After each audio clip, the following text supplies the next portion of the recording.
pal. No need to worry about the Oh, camera. you can pull it out if you need to. Yeah, so it's going to do it. I just realized it's kind of locked in there. Here, I can do it. I got it. Oh. It's just there for pretty. Yeah, settled it. Get it? Cool. Okay. Yeah, open brighter.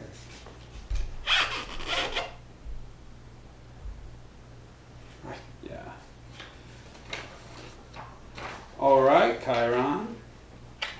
Tell us your full name and artist name is the same, but tell us I want you to state your full name and then your artist name and tell us where you're from. Okay. My name is Cheiron Themistocles the First. I am the vocalist of the band ReDemA, and I'm from Whitefish, Montana. Okay. Tell me a little bit about the name. The name. Yes, the name. Where did you get the name from?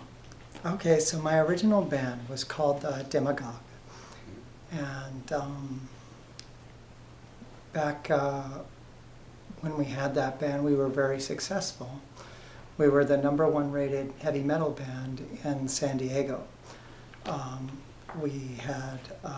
We were the #1 artist on Reverb Nation's charts. Okay. And eventually that band ended up breaking up because some of the other musicians decided they no longer wanted to play music. And so after that, it took me a few years to kind of put the band back together. And so the name ReDemA is short for ReDemAGagh. Okay. Tell us what your artist mission statement is. You could sum it up. Okay. We're very much against corporate control of everything in the country.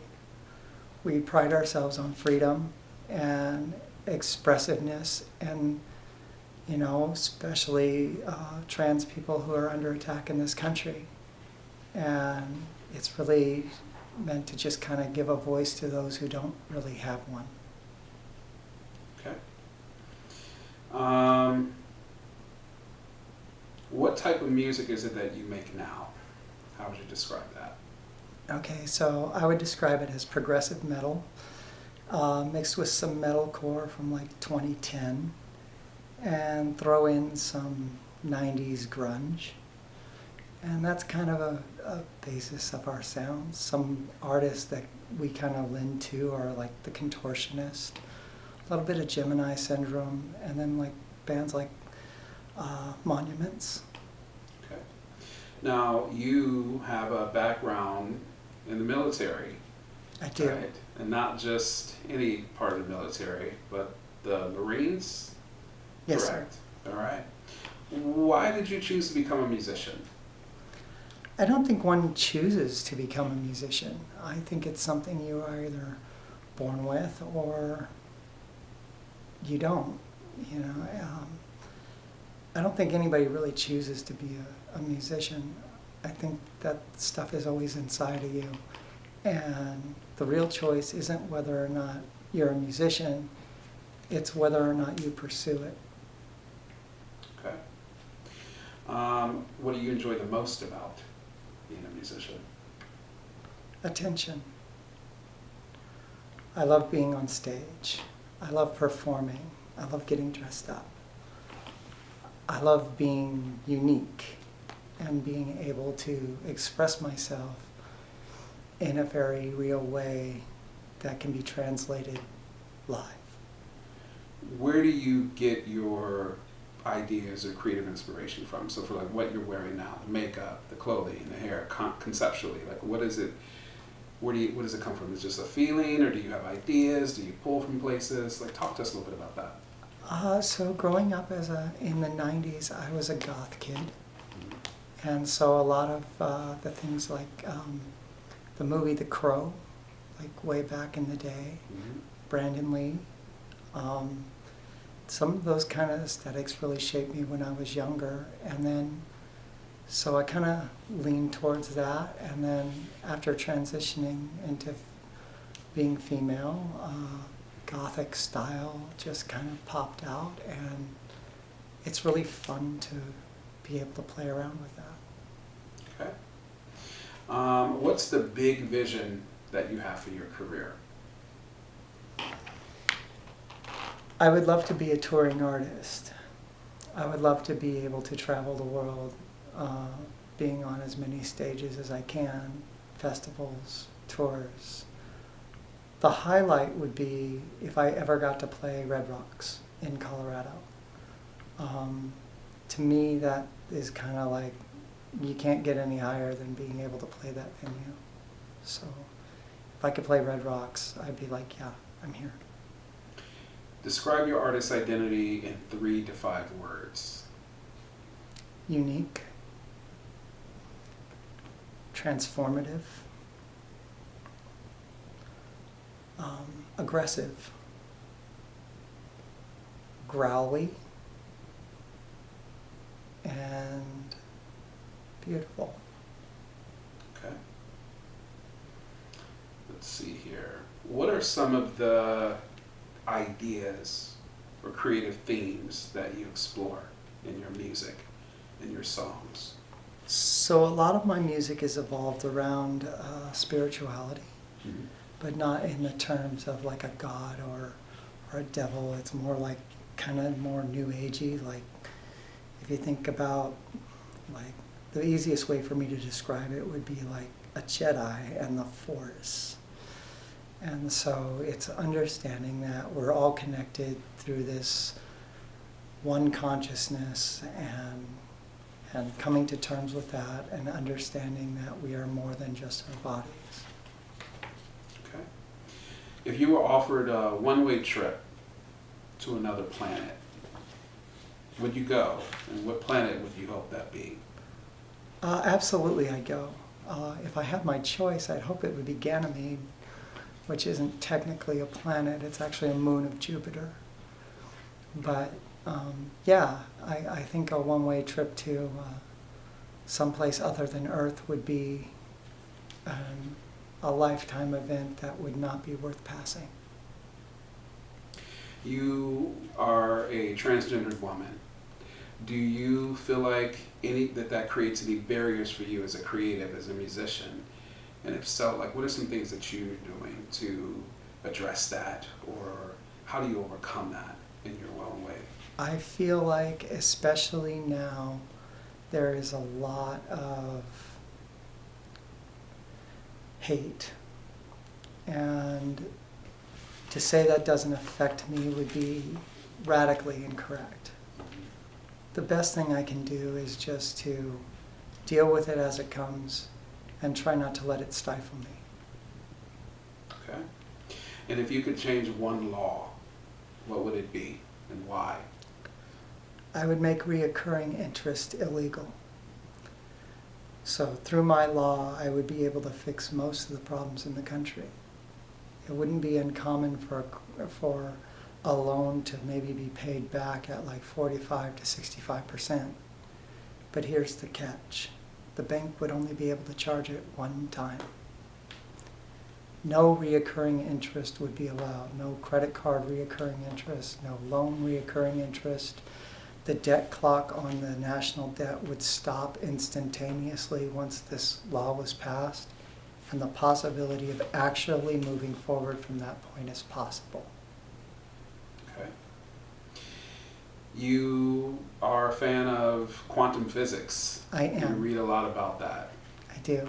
How does that come across in your artistry overall and just the world that you create and present to us? I think that there's a lot of crossover between spirituality and quantum physics. The more we understand about the quantum realm, the more we realize we don't know anything about the world we live in. Okay. And what are some key messages or message that you want to get across to your fans, but also to the world? That we're all connected. We're all one. There is no division between us. It's like when we're gone, we're no longer inhabiting a body. We move back to a singular consciousness that we're all a part of. it seems like all the stuff that we are faced with is rather trivial once you get in past the idea that lifetime of a human is incredibly short. Makes a lot of sense. If you could be a fruit, which one would you be, and why? A fruit. Strawberry. And why? Because it's kind of girly. Huh? Because it's kind of girly. Because it's kind of girly. Okay. I, What do you I like watched, so I much? watched Strawberry Shortcake when I was little. So is it the taste? Is it the look? Is it the nostalgia of the strawberry? Like, what about all of that other than it being pretty? Yes. Right? Just being pretty. It's all of it. You like all of that? It's all of what you said. They taste amazing. They're beautiful. I mean, even in the wild, when you find them and they're like teeny tiny and small and cute, Mhm. they're just a very, very beautiful fruit. Okay. What is one song that would be on the soundtrack of your life? And I know there's many, but what's one of those, and why? That's a tough question.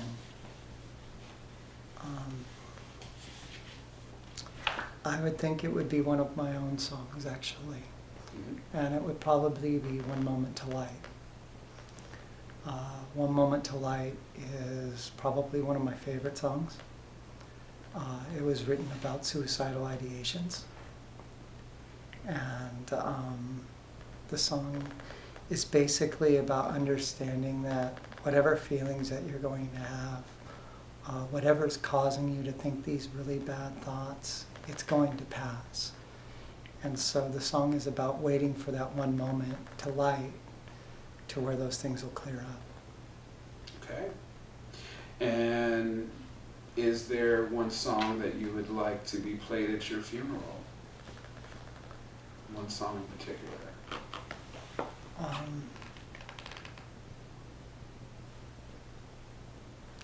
I don't really have a song that I'd want played at my funeral in particular. Maybe that bagpipe song that everybody does at funerals, that one's pretty cool. Okay. What do you believe is your biggest barrier to becoming a successful artist or musician? And how do you plan to address that or overcome it? I'd say that my biggest hurdle would be the fact that I'm a DIY artist. And I don't really want to be involved corporately. But that also means that I have to do everything myself. And it's a whole lot harder to go against the industry than it is to be a part of one. Yeah. What do you aim to accomplish within the next 5 years? I would really like to have my own recording studio up and running. I run a small tracking studio now, and if I could expand that to my own building that has dedicated recording. Again, as an artist, I want to release music and I want to tour. I would really like to open my own club someday that is not pay to play, and that judges artists based on their talent, not on their pocketbook. Okay. Well, thank you so much. It's a You're wrap welcome. for the day, and I appreciate you so much. Thank you. All righty. Any questions from you at all? Well, it's, we can use it, that's great. Okay. Thank you, Cheiron.